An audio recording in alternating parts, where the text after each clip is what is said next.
Dr. Govan-Hunt, thank you so much for coming by the studio. Absolutely. Thank you for inviting me. So I really enjoyed getting to read about you before this conversation. There's much I want to talk about, BCID-Carolinas. But one thing that really struck me, you've lived in Charlotte now for, I guess, about 10 years, something like that. And in only that time, you've already served as a site coordinator for the Del Curry Foundation and assistant director for the Wellesley Child Development Center, and then became a child development specialist, was the president of the Mecklenburg Child Care Association, co-chair of the Reach. I mean, the list goes on and on and on. Why is this work so important to you? That's a great question. I am one of those individuals who truly believe that I am walking in my purpose. So I kind of look at it as some of the experiences that I had growing up, various school districts, various countries, various states, and seeing some of the same issues across borders. It became very apparent to me early on that this wasn't a coincidence and that maybe I was put here on this earth to actually help change things, to work in systems change. And I feel like I can best serve that purpose in the field of early childhood education. Be the change you want to see. Absolutely. This is passion work for me. And what's the root cause of the challenges around early childhood learning that you come across? Mindsets.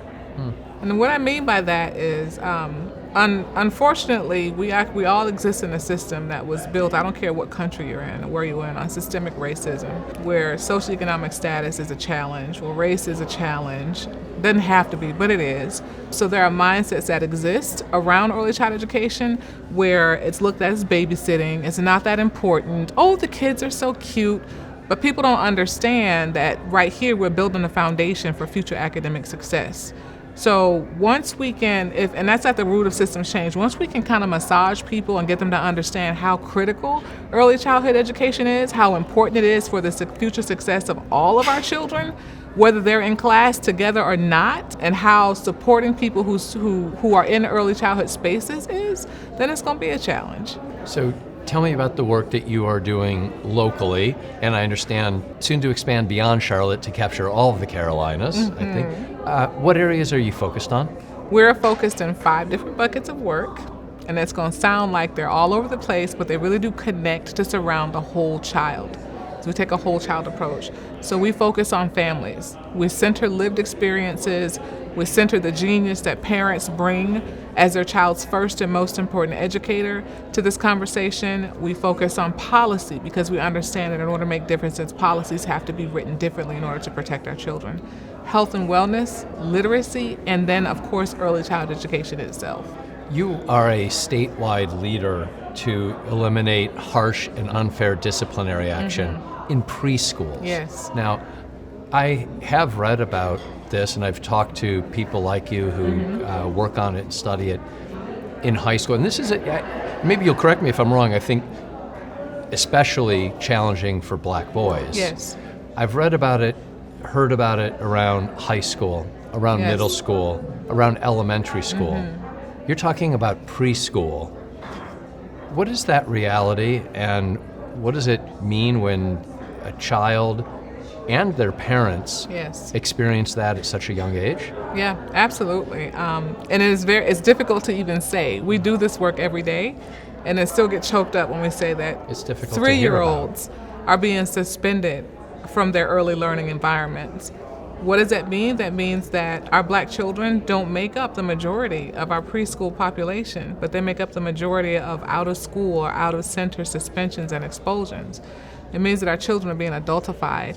That means that we have people in classrooms that have been conditioned by a system that was built on systemic racism to look at our black babies in a particular light. They are displaying some of the same behaviors that are developmentally appropriate that may not go across as developmentally appropriate when they do it, but when their counterparts that don't look like them necessarily do it, then it's a kind of different response or reaction.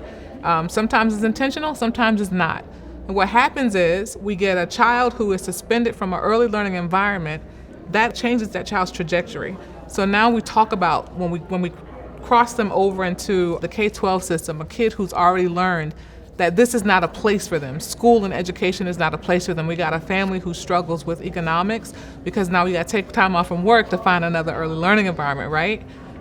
So it's a domino effect. It's one that people don't like to talk about. They don't think that it exists. But we have numbers, a large number of our children, percentage of our children being pushed out of their classrooms or not being protected. This makes me think about the mindset that you mentioned. What can be done? We all have to be brave enough and willing enough to say it out loud. I had this conversation with my team. I had this conversation with the state level leaders that we work with around this topic on a regular basis. Just because we have taken the 4 colored signs only from off of buildings, we've taken signs off of water fountains, it does not mean that we've arrived. We still have work to do. We still have to be able to name barriers that exist and why they exist.